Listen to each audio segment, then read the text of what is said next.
G'day guys, we've got a 2013 Audi Q5. Very typical stuff wrong with the car at low miles. We've got very badly cracked control arm bushes. Now, we do change the bushes individually, but on these cars, they're notorious for the ball joints to knock. The customer's been complaining of some knocking from the ball joints. We've got the drive shaft that cracked quite surprisingly and let all its oil out all over the back of the brake shield. Luckily, it's quite well shielded and stuff like that.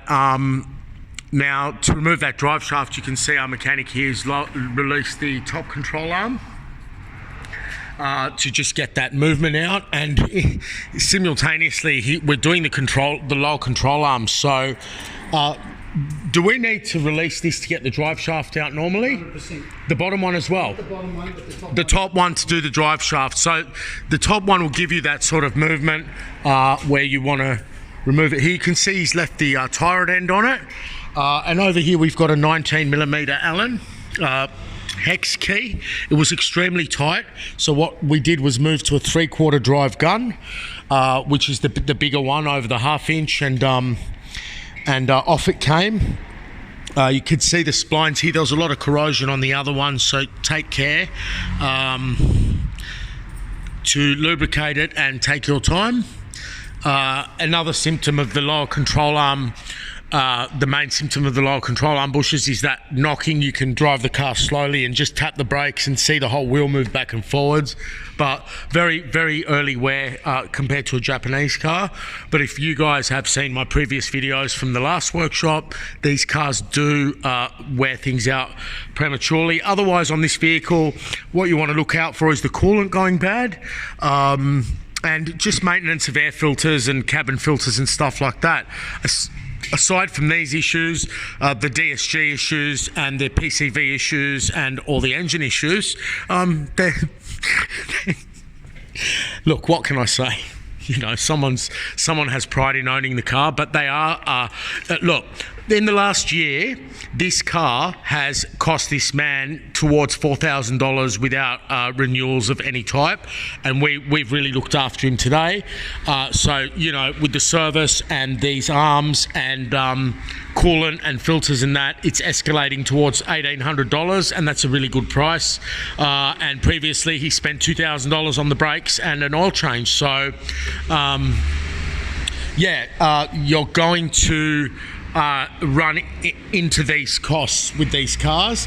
Now, I have made a video on these cars previously with the transmission failures at 100,000, where the light just comes on basically and you go into limp home with the transmission failures. So if you look back to those videos and you look at this video and you know about tyre wear, you know that brakes wear out, you're basically now getting a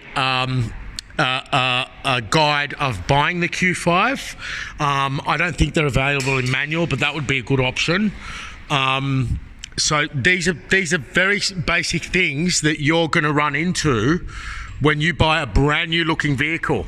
The car looks brand new, inside and out, it's immaculate, and then we lift it up and it was a horror show. So then again, these things are quite standard for us to see on these cars. So beware of that, beware of oil leaks and rough running, and particularly once you've got worn tyres, worn brakes, worn control arms, you can literally knock $4,000 off that car, whether it's a dealer or private or something like that. So that's why the cars do lose a lot of value, all these types of cars. And yeah, anyway, hope that helps. I do wish I made the video a bit earlier while the car was down, but before we know it, we're going to put this together and then you guys aren't going to actually see it for what it is. I'll just give you a shot at so it's not coming up in the video, but when the car's in the air, the bushes are cracked to anything, and you saw the mess with the CV joints there. Also, they get a lot of squeaking from the upper control arm bushes. They are in okay condition, but we can only do so much at one time. Also, you want to do your DSG oil every 60,000 Ks as well on these. With Audi, that's $400 just for the oil or more. So I think it's about $700 and something with Volkswagen Audi. So anyway, that's just a quick bit of a rough video. This is the new workshop. I'll just make a separate video on the new workshop shortly. Anyway, hope that helps. Okay, bye.